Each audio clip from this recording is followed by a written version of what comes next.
내가 임신하였나이다 하니라. 아멘. 우리가 사순절 기간에 7가지 죄악 때 다루었던 본문이기도 한 사무엘하 11장 말씀은 정욕의 대표적인 사건이 기록되어 있습니다. 세상 사람들은 온갖 모양으로 정욕의 죄를 짓고 이 일에 우리도 영향력을 미치고 있는 상황입니다.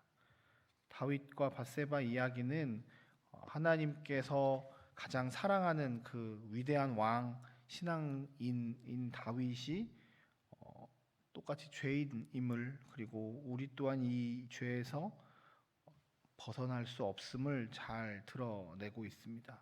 암몬과의 전쟁 가운데 다윗은 나가지 않고 부하들만 이렇게 내보냈고, 그 저녁에 위에서 집에서 이렇게 보다가 한 여인을 목욕하는 것을 보게 됐고, 그 여인을 알아보고 데리고 와서 하룻밤을 보낸 후에 이 모든 것들을 덮으려고 했지만 임신을 했고, 결국 우리가 아는 것처럼 그 가정을 파괴하고 그 사람을 데리고 와서 아이를 낳게 됐다. 이런 내용 우리가 너무 잘 알고 있습니다. 사무엘하 말씀을 통해서 우리는 이 악한 것들, 죄악들이 우리 가운데 들어올 때 어떻게 해야 되는지에 대해서 다시 한번 살펴볼 수 있습니다. 먼저는 우리는 이 말씀 앞에서 우리에게 죄악들이 들어올 때 그 죄악들을 끊어낼 수 있는, 멈출 수 있는 은혜와 용기가 필요합니다. 오늘 본문에 보면 다윗은 지금 저녁 때 이렇게 옥상을 거느리고 있다고 표현하고 있습니다. 그러니까 이스라엘이 이게 예루살렘 성과 이게 다윗 성에서 이렇게 보면 진짜로 다윗의 성이 가장 위에 있어서 그 위에 있으면 밑에 있는 집들이 그냥 다 보이는 구조입니다. 그리고 이스라엘은 우리보다 훨씬 따뜻한 동네여서 바깥에서 목욕을 하고 이런 일들이 많이 있어서 쉽게 볼 수 있는 구조이기는 합니다. 그러니까 그냥 이렇게 막 애를 써서 일부러 막 뭐 우리처럼 카메라를 들이대고 하는 것이 아니라 이게 보여질 수 있는 구조이긴 합니다. 그래서 다윗이 목욕하는 여인을 봤다는 건 그럴 수 있을 수도 있는 상황들이 펼쳐졌습니다. 근데 거기에서 다윗이 먼저 멈췄어야 되는데 멈추지 않고 알아봅니다.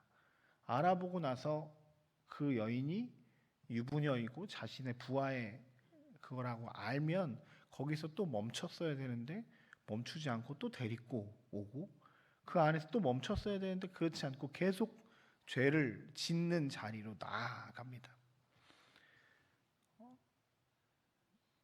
어떤 상황과 환경 가운데서 죄가 한꺼번에 확 오는 경우가 아니라 하나님께서는 우리에게 그 멈출 수 있는 기회들을 이렇게 주실, 죄가 들어오면 이것이 우리에게 죄라는 사실들을 인지하지 못하는 순간 확 몰려오기도 하지만 순간순간 이것이 죄인데라고 하면서 우리 마음을 깨우시는 하나님의 음성들을 우리가 늘 기억해야 합니다. 그리고 그 순간 한번 멈췄을 때 이것이 죄구나, 이것이 우리에게 들어오면 안 되는구나 라고 하시는 하나님의 사인 앞에 우리가 순종하고 반응할 필요가 분명히 있습니다. 죄를 멈추는 것, 순간적으로 멈추는 것, 죄가 우리 가운데 들어오는 것을 막는 가장 중요한 길입니다. 또 하나 우리는 말씀을 통해서 하나님 앞에 늘 서 있는 존재라는 사실을 기억해야 합니다.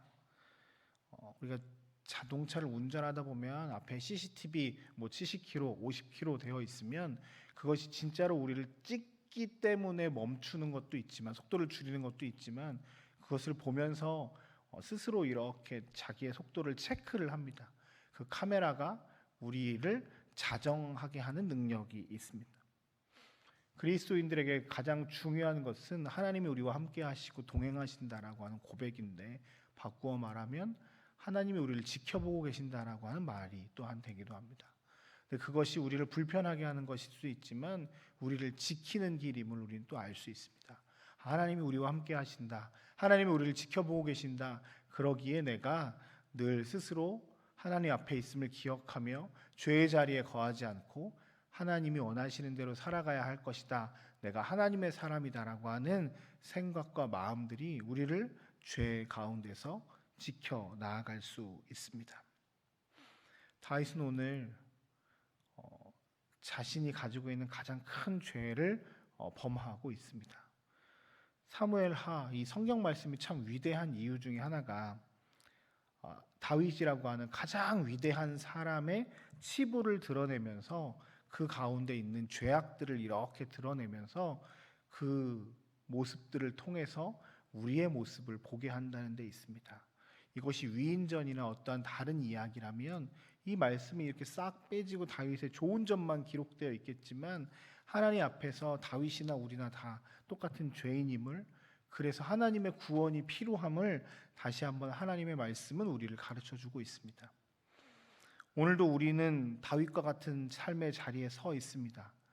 우리를 유혹하고 넘어지게 하는 수많은 것들이 우리를 계속 공격하고 우리를 무너뜨리려고 하고 있습니다. 그 앞에서 우리가 해야 할 것은 죄가 우리 가운데 들어왔을 때 멈출 수 있는 기회에 멈춰야 한다는 것입니다. 브레이크를 밟아야 합니다. 그래서 그 죄가 우리 가운데서 계속 활동하지 못하게 스스로 멈춰야 합니다. 또한 계속 우리가 기억해야 할 것은 우리가 늘 하나님 앞에 서 있다는 사실을 기억하는 것입니다. 하나님 앞에 내가 어떠한 존재인지, 내가 하나님의 사람이고 하나님의 아들이고 하나님의 딸임을 늘 기억하며 하나님이 기뻐하시는 대로 살겠다라고 다짐하는 우리의 삶이 되어야 할 것입니다. 오늘 하나님께서 또한 새로운 한 주를 그리고 새로운 하루를 허락하셨습니다. 오늘 하나님 앞에서 이 하루가 복되고 즐겁고 하나님 안에 거하는 저와 여러분들의 삶이 되었으면 좋겠습니다. 죄악과 여러 가지 유혹 가운데서 넘어지지 않고 쓰러지지 않으며 하나님이 기뻐하시는 거룩한 삶으로 살아내는 저와 여러분들의 삶이 되시길 주님의 이름으로 축복합니다.